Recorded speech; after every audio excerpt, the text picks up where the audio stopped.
Hi. Day 64 movie complete பண்ணிட்டோம். Movie name Rajaputhiran. இங்கே சத்தியமில் தான் பார்த்துருக்கோம்.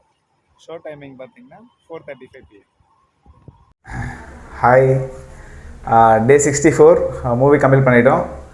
ஸோ நம்ம சேனல் புதுசாக பார்க்குறவங்க சேனலை சப்ஸ்கிரைப் பண்ணிக்கோங்க அண்ட் பெல் ஐக்கானை கிளிக் பண்ணிக்கோங்க.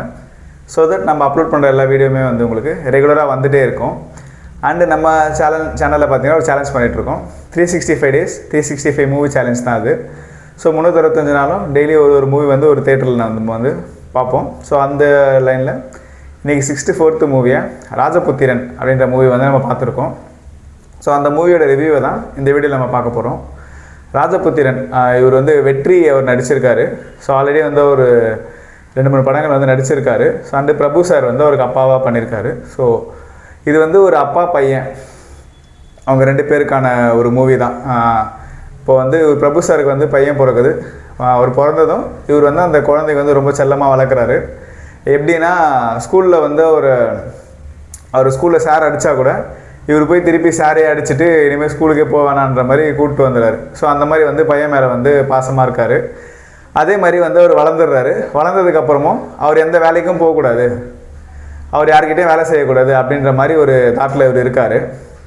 ஸோ இதுக்காக இவர் என்ன பண்ணுறாருனா விவசாயம் பண்ணிகிட்ருக்காரு. ஸோ அந்த விவசாயமும் சரியாக தண்ணி இல்லாததுனால விவசாயமும் சரியாக பண்ண முடியாததுனால ஸோ இருக்கிற நிலத்தெல்லாம் விற்றுட்டு ஓரளவுக்கு மேனேஜ் பண்ணிகிட்ருக்காரு. ஸோ அவருமே வந்து இப்போ ஒரு கடன் வாங்குகிற சுச்சுவேஷனில் தான் இருக்கார். ஸோ அந்த சமயத்துலேயுமே வந்து பையன் வந்து வேலைக்கு போகக்கூடாதுன்ற முடிவில் அவர் வந்து ஸ்ட்ராங்காக இருக்கார்.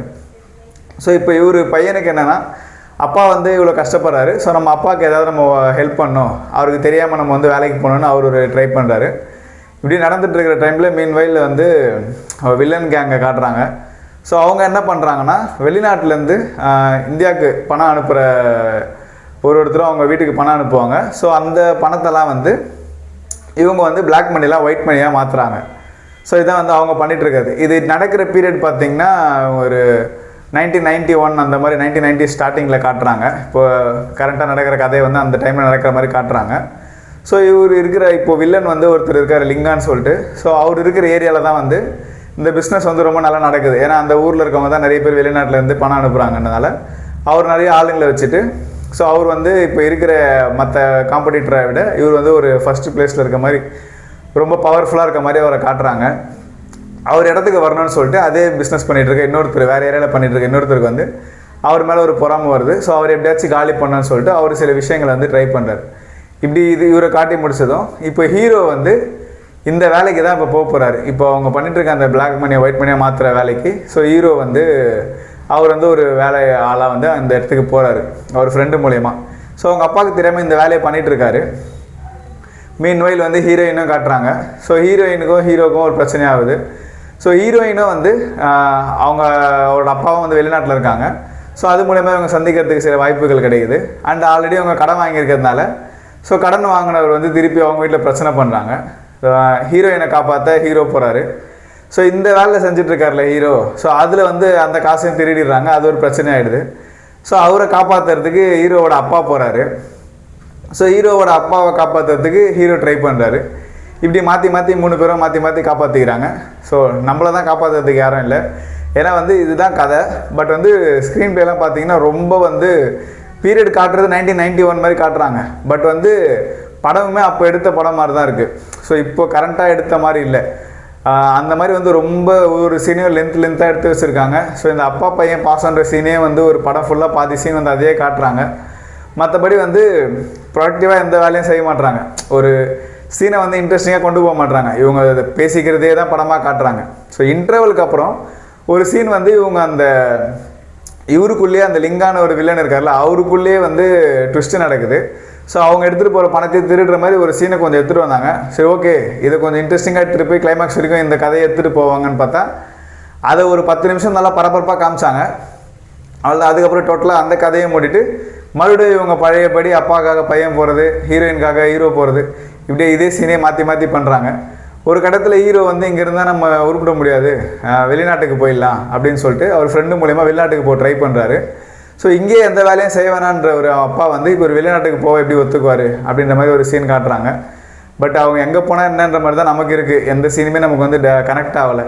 எப்போ முடியுன்ற மாதிரி தான் இருக்குது. அண்டு 2.5 மணி நேரம் வந்து படம் எடுத்திருக்காங்க.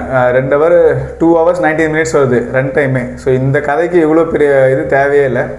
அண்டு முக்கியமாக பார்த்தீங்கன்னா வெற்றி அவரோட பழைய படங்கள்லாம் நம்ம பார்த்துருந்தீங்கன்னா, இதுக்கு முன்னாடி அவர் நடித்த படம்லாம் பார்த்தீங்கன்னா எல்லாமே வந்து கான்செப்ட் ஓரியன்டாக இருக்கும். ஸோ ரொம்ப வந்து த்ரில்லர், சஸ்பென்ஸ் அந்த மாதிரி தான் அவர் நடிச்சிட்டு இருந்தார். ஸோ அவர் எதுக்கு இந்த மாதிரி ஒரு கதை சூஸ் பண்ணாருன்றதும் தெரியல.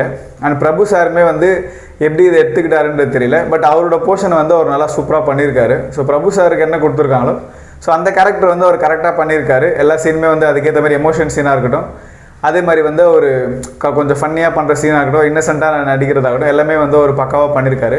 2-3 ஆக்ஷன் பிளாக்குமே அவருக்கு இந்த படத்தில் காமிச்சிருப்பாங்க, சும்மா ஃபைட் பண்ணுற மாதிரி. ஸோ அதுவுமே நல்லா ஒர்க் அவுட் ஆகிருக்கும்.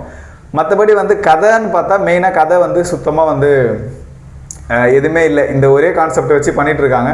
ஸோ அவங்க ஏதோ ஊருக்கு ஒதுக்குப்புறமா இருக்க இடத்துல போய் பணத்தை பிரித்து கொடுத்துட்ருக்காங்க. அது எப்படி ஒரு என்ன சேஃப்டியில் அவங்க அங்கே வச்சுட்டு போவாங்க. அண்ட் வந்து இவங்க பண்ணிகிட்ருக்கிறது ஒரு எக்கனாமிக் அஃபென்ஸு, பிளாக் மணியை மணி லாண்ட்ரிங் பண்ணிகிட்ருக்காங்க. ஸோ அங்கே ரைடு வந்து அவங்கள வந்து எவிடன்ஸோடு அரெஸ்ட் பண்ணுறாங்க அந்த வில்லனை. இருந்துமே பார்த்தீங்கன்னா அவர் ஒரே ஒரு ஃபோன் காலில் அவர் ரிலீஸ் ஆகிடுறாரு. ஸோ இது எப்படி இந்த கான்செப்ட் எடுத்திருக்கேன், இப்போ மணி லாண்ட்ரிங் பண்ணி அவர் அரெஸ்ட் ஆகிருக்காரு, அதை வந்து எவிடன்ஸோடு பிடிச்சிருக்காங்கன்னும் போது ஒரு ஃபோன் காலில் அவரை ரிலீஸ் பண்ணுற அளவுக்கு அது எந்த ஃபோன் கால் வந்திருக்கோன்றது தெரில அவங்களுக்கு. ஸோ இப்படி தான் எடுத்திருக்காங்க மூவியை. இன்னும் கொஞ்சம் ட்ரை பண்ணி நல்லா கொஞ்சம் மேக் பண்ணி தான் மூவி வந்து ஒரு ஃபேமிலி என்டர்டெய்னர் மாதிரி ஆயிருக்கும். பட் ரொம்ப சொதப்பி ஒரு மாதிரி லென்த்தாக எடுத்து வச்சுருக்காங்க. டைம் இருந்தால் பாருங்கள். ஆல்ரெடி பார்த்துருந்தீங்கன்னா இந்த மூவிக்கு 10க்கு நீங்கள் ரேட்டிங் தருவீங்கன்றதை கீழே கமெண்ட்டில் சொல்லுங்கள். பாய்.